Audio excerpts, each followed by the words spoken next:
Well, I feel like it's a man's job to be the protector, to be the provider, and not just financially, there's other provisions as well, and the presider, the leader. And I feel like we've stepped away from a lot of that as men. I feel like we as a society have generally said that men aren't needed, that they aren't respected.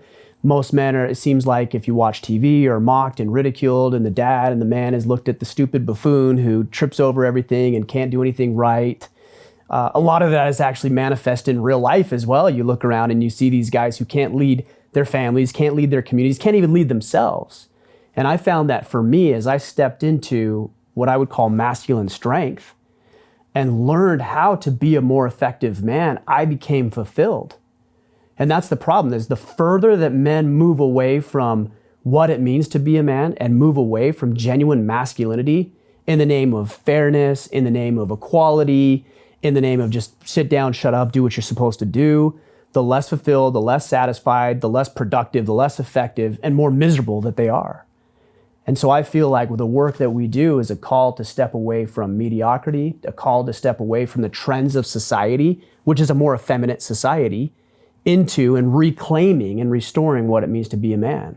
Why is the trend to be more effeminate? Why is that? Have you thought about it? You must have. I've thought a lot about it. Because it's not necessarily the Illuminati planning this, the grand scheme. It's not like all the women have got together and say, we're going to do this. It's happening. Yes. It's probably been happening for 100 years, maybe. Right.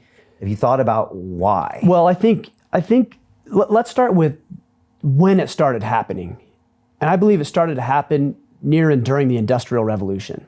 Because what was happening prior to the Industrial Revolution is the men of the house were out tilling the fields, working the land, teaching their boys specifically, who are out tilling the fields, working the land with their dads, what it meant to be a man.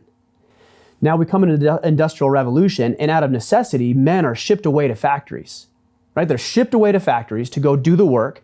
Now they're no longer at home. So where are the boys? Where are the girls? They're with mom, right? And so now little Timmy and little Tommy are with mom, and she is raising them by herself. The guys are gone. They're nowhere to be found. They come home at night, pat the little kids on the head, and they go to bed, and then they don't see them again till the next night. So now little Timmy and Tommy are raised by mom. Now what happens? Well, mom starts, during the feminist movement, starts to enter the workforce. So now mom's out of the picture. So what do we do with little Timmy and little Tommy? Oh, we got to ship them somewhere too. So we shipped them to schools. So we introduce them to the school system. You look at the school system, who's teaching Timmy and Tommy? Women. And there's nothing, I want to say there's nothing wrong with women. There's nothing wrong with boys learning from women. But if they don't have the male presence, that masculine energy, what ends up happening to little Timmy and little Tommy is they have all this masculinity coursing through their veins, and they don't know how to channel it and how to power it. And what happens is they become either submissive, because that's what they're quote unquote supposed to do, right? Sit down, shut up, color within the lines. If you get out of line, we're going to medicate you because we can't have you acting that way. Or they become destructive. And what do? They go up and they shoot a school, right? Or they go and create some other sort of problem because there's no positive male influence teaching them to harness that power. I found a lot of that through sports. I remember when I must have been 12 or 13. It was before I moved to Southern Utah. I moved to a very small town in Southern Utah. Prior to that, I lived in a big city in Anaheim in Southern California. And my mom raised me and my sister predominantly on her own. But the thing that my mom always knew, and I love and admire and respect about her, more than probably about anything for this, is that she always knew she needed to get me around other men. She knew there was a limit on what she could do in raising me from a boy to a man, and that there's something that she had to step away from and allow me to go out into the world and do myself. Do you think most single mothers would agree with that? They do, but they don't do it. Right. But you think most would actually say, 100%. Especially if you got boys bouncing off the walls, 8, 9, 10 years old. You know, I don't know if you remember the movie Boys in the Hood.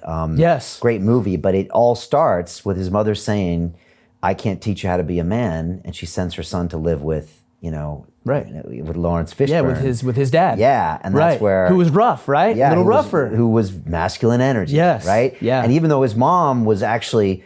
she actually had a bit of masculine energy, and she was trying to lay down the law, but she was still frustrated because she couldn't do what I guess the dad could do. Yeah. I don't know, it's a little bit of a case study. It's exactly right. And I think, and the reason I say this is maybe it's anecdotal when you ask if most women would do that. I think it's anecdotal. The reason I say that is because I get quite a few messages from women saying the same thing you're saying. Okay. Hey, I've got my son, he's 10, 11, 12 years old, and dad's not here. And I actually listen to your podcast because I listen for him. And I don't know what to do. What should I do? And my answer is get him involved in competitive sports. Okay. All male competitive sports. And people will say, well, what's wrong with girls being there? Because it changes. I can watch my 11 and my 8-year-old little boys posture when a cute little girl walks in, and I can see it on their football teams. I can see it in their demeanor and the way they act. It changes, and there's nothing wrong with it. In fact, it's healthy. But there needs to be an environment where there isn't women around. And this is why I was so frustrated with the Boy Scouts, their continual progress and movement towards allowing women into Scouts. Which is now a done deal. It's a done deal. It's changed the name now, right? It's not Boy Scouts. Scouts. I think technically it's BSA-Scouts. Okay, Boy Scouts of America. Oh, But you can't say Boy Scouts of America, just BSA. Okay. Because it can't just be Boy Scouts. What's going on with your country there, right? Yeah, I don't know. No, Well, look, it's your now, country too. It is. Half your country Thank too. you, it is. And my boys are American, half Bulgarian, and half British. But look, you make a point, and I've been around a bunch of guys, and the dynamic is different as soon as a woman is in the room. And I don't mean this to be sexist. And again, you can have guys that would be like, all right, I'm not posturing, and I'm already married, and I don't care. But it still changes the dynamic. I mean, somehow. get real. Yeah, of course. And when I went to MIT, I lived in a fraternity house with 50 guys from 18 to 22. And they were some of the best times of my life. And I learned so much about, I used to say, Ryan, about life, but it was about being a man. Because like within 6 months, I did something wrong. I said something out of line, and one of the guys pulled me aside and said, don't you ever do that again. And that was one of the first like guy talks I had. And I was like, oh, this is how you behave as a man. You don't gossip, you don't do this stuff. And like I got a code in that house that probably did me well.